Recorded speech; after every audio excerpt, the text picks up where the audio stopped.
бинандаи ҳамешагии телевизиони Душанбе. барномаи Наврӯз пайванди дирӯз ва имрӯз ин лаҳза манзури шумост. дар барномаи имрӯза мо тасмим гирифтем оид ба яке аз кӯҳанҷашнҳое суҳбат дошта бошем ки орӣ аз ҳама хурофот аст. Наврӯз ин ҷашни бостонии мардумони тоҷику форс ва нажоди ориёиест ки суфраи имрӯзии он дар ҷаҳон густурда шуд. сарфи назар аз миллат, урфу одат, мазҳабу нажод, мардуми сайёра дар рӯзи Наврӯз ба ҳамдигар Наврӯз муборак мегӯянд. арзишҳои гаронмояи суннативу фарҳангии Наврӯз буд ки ин ҷашн ҷаҳонӣ шуду ба феҳристи мероси ғайримоддии созмони байналмилалии ЮНЕСКО шомил гардид. бинандаи гиромӣ, барои баррасии рукну анъанаҳои Наврӯз ба студия даъват намудем Ҷонибек Асрориён, мудири кафедраи тарихи халқи тоҷики Донишгоҳи Миллии Тоҷикистон, Суннатулло Олимхӯҷаев, муовини директори Маркази дарёфт ва рушди истеъдодҳои ноҳияи Исмоили Сомонӣ ва Дилшод Ниёзов, ассистенти кафедраи тарихи халқи тоҷики факултети таърих ва ҳуқуқи Донишгоҳи давлатии омӯзгории Тоҷикистон ба номи Садриддин Айнӣ. хуш омадед ба студияи телевизиони Душанбе. Наврӯз ҷашни эҳёи табиат, рамзи навшавии зиндагӣ, покии ният ва оғози умедҳои нав мебошад ки ин ҳамаро аҷдодони пурифтихори мо чун арзишҳои гаронмояи фарҳангӣ ҳифз карда то ба имрӯз чун мероси гаронмоя расонидаанд.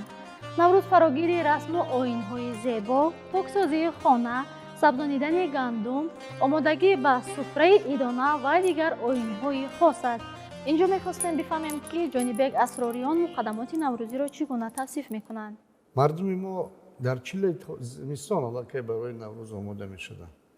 ҳамон вақте ки духтарако ҷамъ мешуданд, курта медухтанд, ҳамон суруди умумие ки доштанд, наврӯза ба навбаҳор кай мебинам, гулҳоро ба шашқатор кай мебинам, гулҳоро ба шашқатор дар фасли баҳор, дунёро ба як қарор кай мебинам. ҳамин аллакай онҳо орзуи ба наврӯз расидан надоштанд. агар таваҷҷӯҳ кунем, ҳар сол мо мегӯем ки худованди замину осмон то ба наврӯзи дигар моро расон. хуб вақте ки чило анҷом мешавад ва моҳи ҳут медорад ва муддати 2 ҳафта ва бештар аз он вақте ки мегузарад аз моҳи ҳут, мардум тараддуд мебинанд барои наврӯза ҷашн гирифтан ва ба хотири он ки фол букушоянд соли оянда чӣ гуна мешавад, аз ҳамон ғалладонагиҳо мекоранд ва махсусан аз гандум. гандум ки барои мо хеле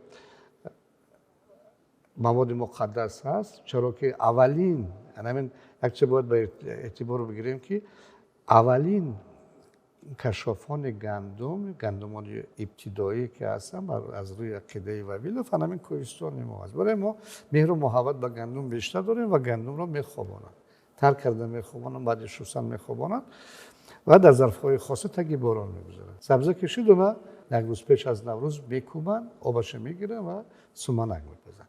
дигар чизе ки дар омодагии мардум ин аст, албатта ба кишт омода мешаванд, ба дарахт мечунонанд, дигар корҳоро анҷом медиҳанд ва албатта хонаам бояд тамиз бошад, тоза бошад. ба ҷуз аз он ки гирду пеша тоза мекунанд, забурро тоза мекунанд, ҳамаро тоза мекунанд, чун либоси табиат либоси тоза ба бар мекунанд, мардум ҳам бояд либоси тоза ба бар кунанд. ино аз анъанаҳое ки дар ибтидо барои наврӯз хос аст. ва як рӯз суманака ба дег меандозанд, сурудхониҳо сар мешавад ва албатта ҳар кадомаш паймон мекунанд ки дар наврӯз сухани нек бояд бигӯянд ва омода мешаванд барои ҳадя ба ҳамдигар. устод, инҷо шумо қайд намудед ки бо хобондану рӯёндани гандум мардум мехоҳанд ки фол бинанд ки соли оянда чӣ гуна мешавад. ин то кадом андоза ҳақиқат дорад? оё ин ба андешаи мардум аст ё ҳақиқат дорад? чӣ гуна аст? албатта ин чизҳои вақте ки аз рӯи мушоҳида мо мегӯем, масалан бисёр чизҳои мардум мушоҳида мекунанд ки барвақт дуруст мегӯянд. масалан агар мегӯянд ки дар сумми гов ов дидӣ, баҳора дар хов дидӣ. яъне аз мушоҳидаҳое ки фол мекушонанд, баҳор дертар мерасад. ин вақте ки сабза мерӯяд, аз рӯи мушоҳидаҳои ҳазорсола аст. яъне сабзиши гандум хуб шуд, имсол сол хуб мешавад. ба ин мақсад аст. ва албатта бисёр чизе ки мо дорем дар заминаи мо мегӯем ки дар заминаи ривоят ва анъанаҳои мардумӣ. бале. мо дар ин шабу рӯзи тестак гушта наметонем ки чӣ ҳодисаҳои дигаре мешавад. гандум хуб мешавад, сол ганда мешавад. сабза то 10 сантиметр хуб мешавад, нашу намо меёбад. нишона ин аст ки имсол мардум ин ҳам тасаллуи дили мардум аст, ҳам бовари мардум аст ва умед ба оянда аст. ташаккури зиёд устод. абурайҳони берунӣ дар осорулбоқия наврӯзро далели пайдоиш ва офариниши ҷаҳон донистанд. муҳтарам Дилшод Ниёзов, наврӯз бо фалсафаи офариниш чӣ гуна рабте бо ҳам доранд? албатта ҷашнҳои бузург дорои арзишҳои бузург ба ҳисоб мераванд ва наврӯз ки яке аз бузургтарин ҷашнҳои миллӣ ва ҳамзамон саромади тамоми ҷашнҳои мардуми ҷаҳон ба ҳисоб меравад, дорои фалсафаи бениҳоят ғанӣ ба ҳисоб меравад. наврӯз аз нахуст қомуси мардуми орои авесто сар карда то имрӯз дар тамоми адабиётҳои илмие ки бевосита ба гузаштаи мардуми орои алоқаманд аст, сарчашмаҳо сухан мегӯянд. ва яке аз мӯътамадтарин сарчашмаҳое ки дар бораи фалсафаи наврӯз ва умуман дар бораи наврӯз сухан мекунад, ин асари безаволи осорулбоқияи Абурайҳон Берунӣ ба ҳисоб меравад.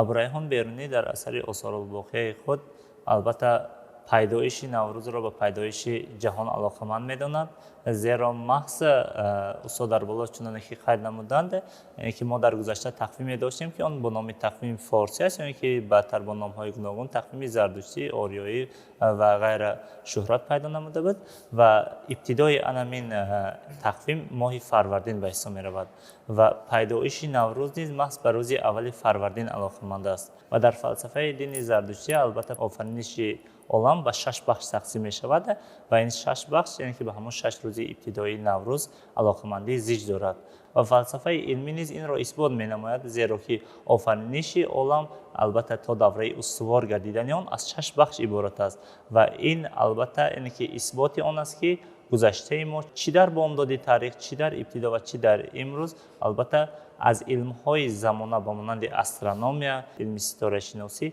ва илмҳои дигаре ки бевосита ба офариниш алоқаманд аст огаҳӣ доштанд ва хусусияти дигаре ки албатта Абурайҳон Берунӣ дар китоби худаш зикр менамояд, ин фалсафаи офаринанда будани наврӯз аст. зеро омадани наврӯз ин ибтидои офариниш аст. офариниш дар табиат, зиндашавии табиат, офариниш дар дохили инсон, яъне ки хулқу атвори нек ва ҳамзамон офариниши рӯшноӣ, яке аз манбаъҳои аслии ҳаёти инсон, рӯшноӣ ва гармӣ ба ҳисоб меравад ва маҳз бо омадани наврӯз албатта нур бар зулмот ғалаба мекунад, гармӣ ба сардӣ ғалаба мекунад ва дар ҷаҳон албатта офаринандагӣ бозтавлид меёбад ва ин бозтавлид дар таърихи халқҳои ҷаҳон ки имрӯз албатта на танҳо фақат дар доираи кишварҳои форсизабон, балки дар доираи давлатҳои ҳавзаи наврӯз ки ибтидо мегирад аз халиҷи Форс то ба худи давлатҳои Қавқозу нимҷазираи Ҳинд ва арсаи ҷаҳон гӯем, албатта ин ҷашни офариниш ва офаринандагиро бо номи наврӯз мешиносанд ва онро албатта ҷашн мегиранд. ташаккури зиёд. ҷуз наврӯз шояд мо кам дида бошем ҷашну маросимеро ки суфраи бағоят бою рангин дошта бошад, вале муҳимтар аз ҳама тамоми неъматҳои рӯи хони наврӯзӣ аз гиёҳу растаниҳост. аз он ҷумла ҳафтсинаш. Сунатулло Олимхоҷаев, ана ҳамин ҳафтсин чӣ сирре дорад ки таркиби ҷудонашаванда ва ҳамрадиф бо номи наврӯз шудааст? ташаккури зиёд. ҳафтсин яке аз рукнҳои асосии ҷашни наврӯз, намуди ҳафт фариштаи осмонӣ ки ҳар яки он ҳомию нигаҳбони падидаҳои ҷамъият ва ҳодисаҳои табиат дар олами модӣ буданд ба ҳисоб меравад ва вобаста ба ин дар фарҳанги мо рақами ҳафтро ҳамчун адади муқаддас эътироф намуданд ва ишора мекунад ба ҳафт табақаи осмон, ҳафт табақаи замин, ҳафт рӯзи ҳафта, ҳафт иқлим ва ҳафт кишвар ва ҳафт зинаи камолоти маънавии инсон و وابسته به این در ایام جشن نوروز در سنت‌های مختلف در منطقه‌های گوناگون رایج بود. نوابسته از این 7 سین سفره نوروزی در تمام منطقه‌ها در تمام خانواده‌ها و اجرا می‌گردید و شامل 7 سین سفره نوروزی داخل می‌گردد: سومنک، سبزه، سنجید، سیب، سیمرغ، سیب و در برابر اینها روی سفره نوروز باز می‌گذاشتند، یعنی ظرف آب با ماهی سرخ، آینه، شمعدان و دیگر موادهای شامل 7 سین. فرهنگ بای و غنی ما را باز هم با یعنی عنصرهای تازه غنی می‌گرداند. خوب، تشکر زیاد سنت شما خیلی خوب شرح دادید به بیننده ما. اما ما اینجا باز می‌خواستیم که نظر و اندیشه استاد جانبیک اسراریان رو از تاریخ پیدایش همین 7 سین و 7 چین شنویده باشیم. خب یک چیزی که بسیار زیبا هست در مردم ما در دیگر مردم وان نمیخورد. در دسترخوان ما هم سبزه و میخورد، هم سبزه میگذاریم و هم سومنک میگذاریم. یعنی هم همان موادی که از سومنک تیاره هم خورش هست، هر دو چیز مقدس است. خب یک چیز باید به اعتبار بگیریم. وقتی که ما در باب 7 سین یا سفره یا که دسترخوان نوروزی میگوییم، اصلا سفره شاهان هست و سفره که در مردمان هستند. اون خاصیت سیاسی دارد، این خاصیت طبیعی دارد. در نوروزنامه خیام آورده شده است. وقتی که شاه می نشست، یک لعلی می آوردن که در اونجا چی گذاشته شده بود؟ سبزه تازه، سبزه نوروسته گذاشته شده است. دیرم گذاشته شده است، زرین، خنجر گذاشته شده است، دوات هست. خب با این چی گفتن بخواد در اون وقتی که به شاه می آورد این دسترخوان این سفره را؟ شمشیرت برا بود و مدام در پیروزی باشی. ثروتت افزون باش، چون زرین دیرم اونجا هست. خب میل اونجا دارد. سبزه نشانه بخت است. دوات و قلم، خامه، یعنی اون همون اندیشه است که با دو چیز دنیا را میتوان گرفت، با شمشیر و سخن. و از پشت اسب می آوردن که مدام سر اسب باشه. وقتی که درباره خانه نوروزی میگیم و میگیم که از دوره ساسانیان است، ما باید خیام فراموش نکنیم. خب برگردم سر آن که این خانه که ما گسترده میشه در تاجیکستان ما در 100 سال اخیر با تغییرات زمان شوروی بسیار چیزا از میان رفتن. درست گفتم. اونجا ما سیب میگذاریم، سیرکا داریم، سنجید داریم، رمز محبت گفتن. وقتی که ما از دیگر جو معلومات میگیریم از ادبیات مردمی دیگر و نمیدونیم که چی هست و بسیار دانشمندای ما سر سوماق و می نویسن که این در ساحل های بحر میانه زمین می روید و بین النهرین، والا که سوماقش همین تتومی تاجیکی است. تتومی تاجیکی اونا رنگی سرخ داره. 200 نمود درخت سوماق در تاجیکستان می روید و میکوبن رنگی سرخ داره و میگذارن اون ترش مزه است، برای بیماران خیلی مفید است. خب اندیشه این گونه است. در مردم ما در کوهستان بیشتر 7 چیز برای ما مقدس است، 9 هم برای ما مقدس است. ما 7 طبقه زمین و آسمان میگیم، 9 طبقه زمین و آسمان میگیم. یعنی این چیزهایی هست که برای ما دوره به دوره پیدا شده اما خیلی خوب هم هست که تغییرات های خیلی زیاد دارن. بعد گفتن 7 سین هم چندان درست نیست، به خاطر اون درست نیست که شراب کلمه عربی است، چگونه میتواند که باشه در این. یعنی اون خانهایی که خانه شهرستانی هست، خانه مردمی که به سیاست و دولت مردان سر و کار دارند و خانه مردم. ما سالهای 60 در خاطرم هر چی که میتوانستن بالای دسترخوان میگذاشتن. بگن که سیب چرا میگذارن در روز نوروز، حالا که ما پهلوی دیگری مسئله رو داریم. وقتی که درخت آب میدواند خوردن میوه غلط است. برای اون که حالا که صفت خودش را گم کرده است و زهر میشه. داشتیم دسترخوان کامل نوروزی داشتیم و بله 7 سین داشتیم، 7 شین داشتیم، 7 میم داشتیم، ولی دسترخوانی که مردم میگذاشتن این هر چی که در انجام خانهش بود همون را میگذاشتن. ببینید یک دعا داریم ما، خدا از این بد نکند، خدا دسترخوانتون از این زیادتر باشد. یعنی سال پرناز و بله، یعنی همین چیز همه وقت چشم پور شکم پور است. او کسی که هیچ سیر نمیشد از مال دنیا چشمش گرسنه است. در تقویت با سخنهای سنت الله شما خیلی خوب و بیننده ما همین موضوع را رسانیدید. اصلا نوروز نه تنها جنبه های فرهنگی و باستانی بلکه اساس های استرونومی نیز دارند. محض همین است که نوروز برای کل بشریت یکسان ارزش دارد. محترم جانبک اسراریان، لطفاً می گفتید که کدام اساس های استرونومی است که نوروز را اساس و آغاز بخشید؟ چرا دنیا نوروز را پذیرفت؟ برای اینکه به هیچ گونه دین و تعلیمات خاصه به جنگ، به محاربه، به غلبه، به پیروزی در ارتباط نیست. اول طبیعت لباس دیگر میکند، زنده میکند. و برای چی سر سالش میگویم؟ برای آنکه همین شب اعتدال است. اعتدال برابری شب و روز است.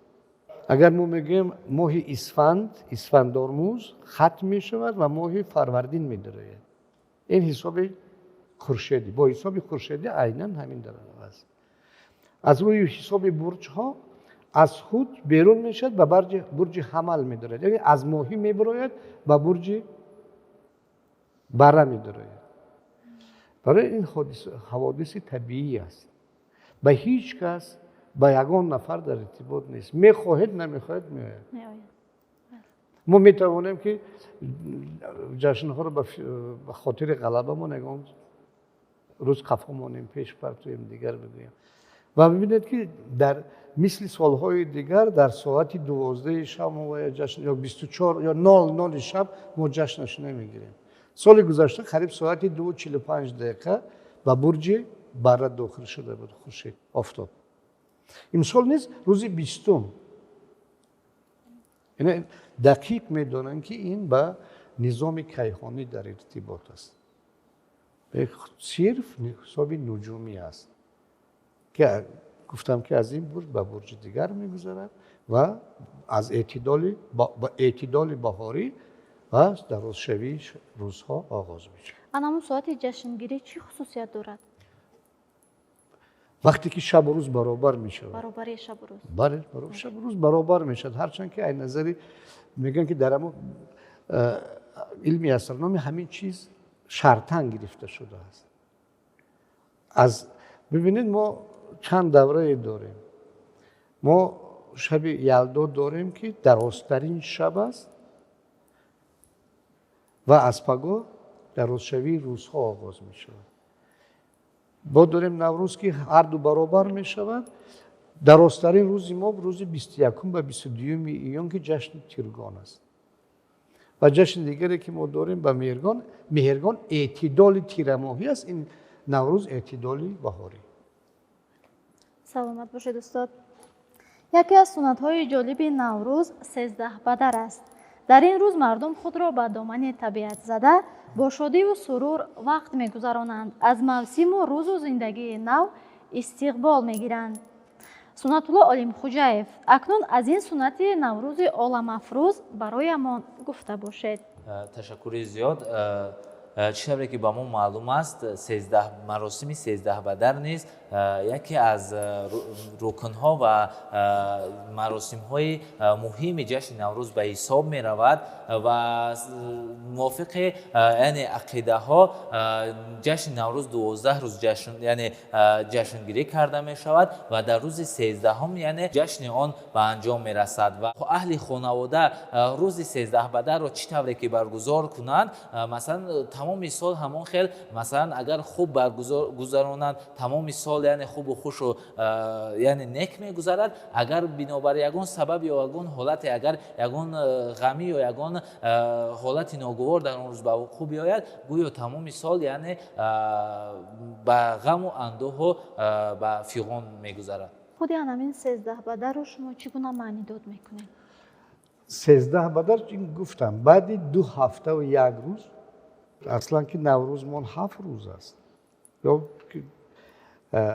рӯзи якум шоҳ бо кӣ вомехӯрад дуюм бо кӣ вомехӯрад ва рӯзи охирон бо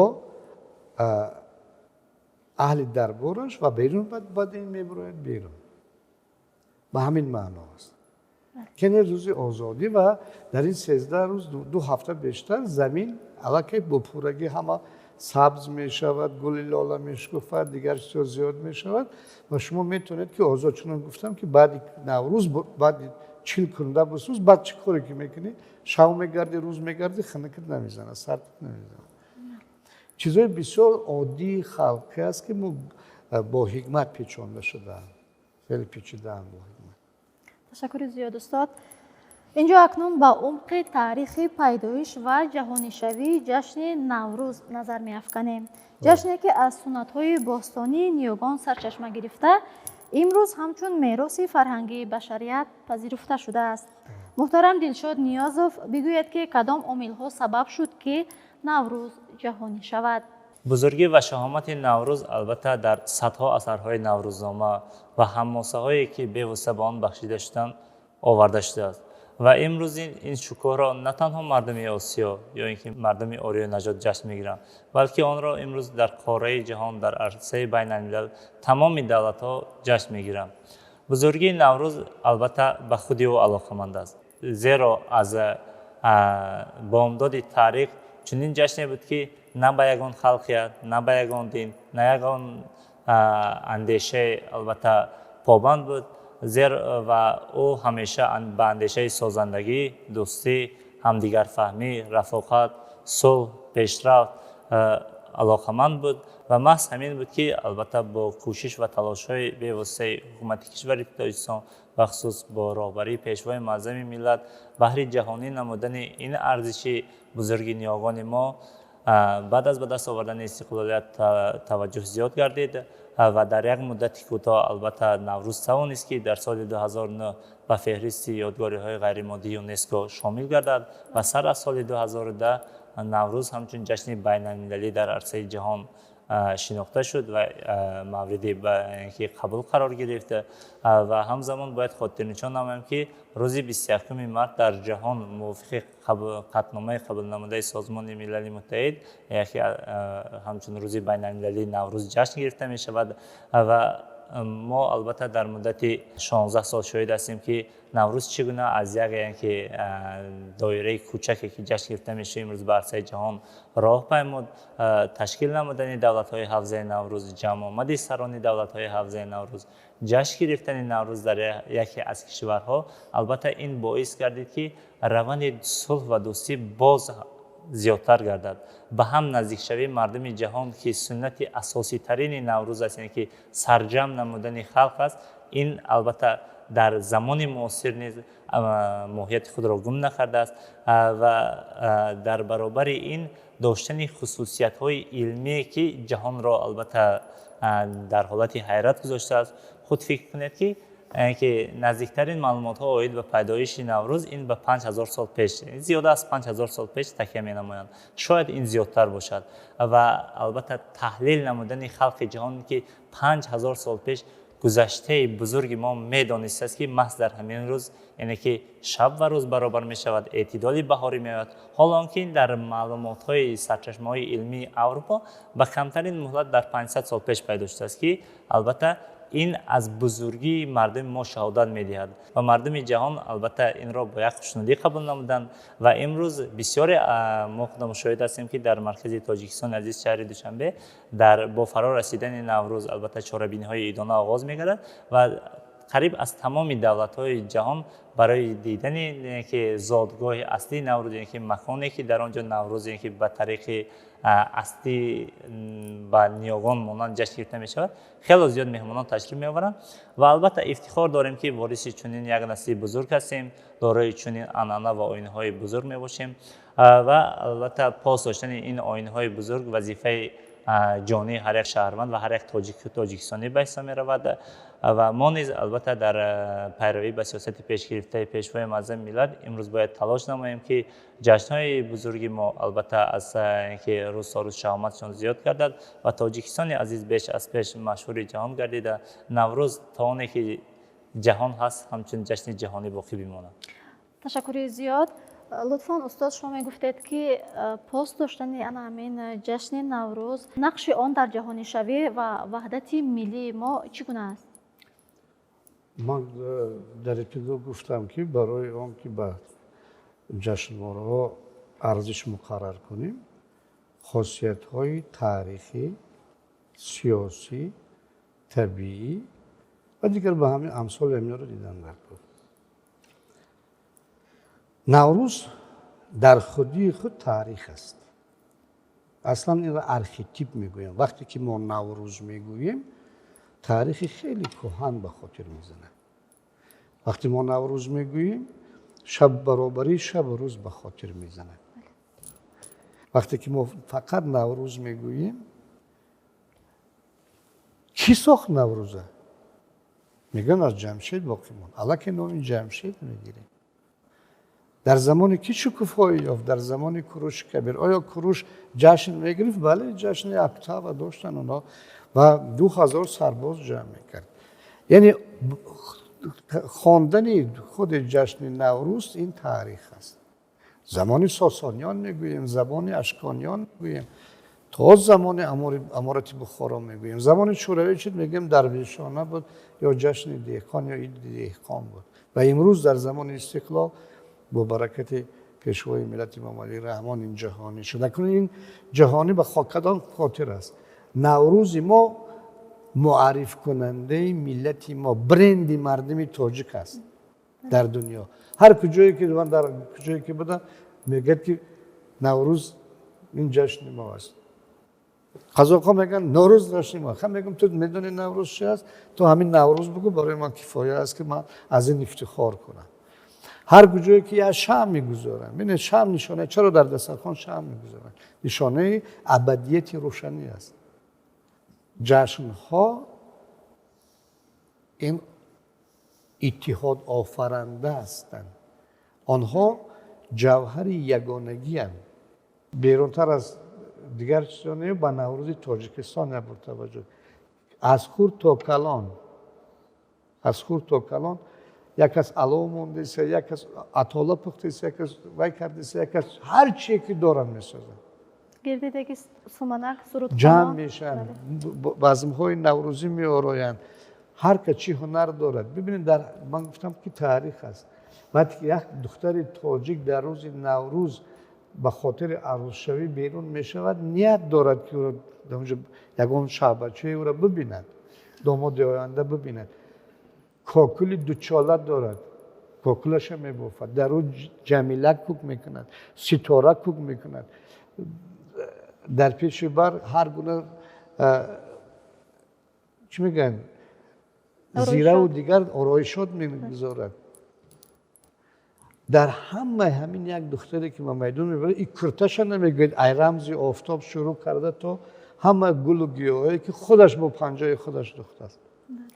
ино ҳама умеду ормонанд. ва барои ҳамин он чизе ки дар таркиб дорад, наврӯзро номиранда кард. вале аслан ба забони носири хисрав ин ҷашни номиро ҳаст, яъне абадӣ ҳаст. то табиат ҳаст, ҷашни наврӯз ҳаст. мо мегӯям ки то тоҷик ҳаст, ҷашни наврӯз ҳаст. ва як паҳлӯи хосиятҳои сиёсиша бибинед. ҳар давлатмарде ки омад, ҳар шоҳе ки омад, наврӯза қабул кард. кӯрӯш қабул кард, шопур қабул кард, дигарҳо қабул карданд. ва хосияти чӣ аст بزرگیش در همین است که همه شاهان در روز نوروز مثل پرزیدنت ما که در روز نوروز میان مردم هستن جشن یک جایی میگذارن هم به پایان میان با مردم جشن میگیرن. یعنی جشن است که رد ناپذیر است. برای همه برای دنیا و زیبایی که در میوجات ما هست و که در سرود و موسیقی های ما سرودهای نوروزی جایی داریم. هر چی که میگوییم و سرودهای نوروزی ما بسیار علاقه‌مندی است و موسیقی های بسیار انگیزنده دارد نوروز، مثل همان که میروید از زمین سبزه. تشکر زیاد استاد. همون سیاهگوش، گل سیاهگوشه که در بهار میروید بیشتر جوانان و نورسان شوق و ذوق بوییدن و در ابروان خود مالیدن و آرزو کردن را دارند. اطراف همین موضوع به بیننده ما میگفتید. در مردم گپ‌های هستند. گل سیاهگوش قاشگردان، طبق بردار و لب گردان. من خیلی چیز دارن زیبا. مهم همه گونه هر دوره یک چیز علاوه می شود. این خود همین گل سیاهگوش رمز نوروز است. گل نوروزی هم میگن ایران. یک گل نوروزی میگن برای چی میخواهند که اگر دعاش میگیرد میگه که در از امو خوشگردان میگیرن در چیاشون میمالن که در یک سال میگه خوش انسان در یک سال به وسیله همین آب میخورد، به وسیله همون آب طبیعی میخورد. برای میگه که با حکمتش در خودش نهفته است. ای خداوند زمین و آسمان تا به نوروز دیگر ما را رسان. یعنی اگر گل نشانه سبزیش باشد، این گل نوروزی باشد و آرزوهایی که هرچی دارن، البته بسیاری ها آرزوهاشون در همون حالت نمیگن، به تگ دل میگن و در خوشاشون میمونن. اون یک چکوی دیگری داشتن، من در خاطر دارم ما در گلگردانی اشتراک میکردیم. ما میدیدیم که هستیم پیش از نوروز میشه. این نشانه بهار است، رمز بهار است.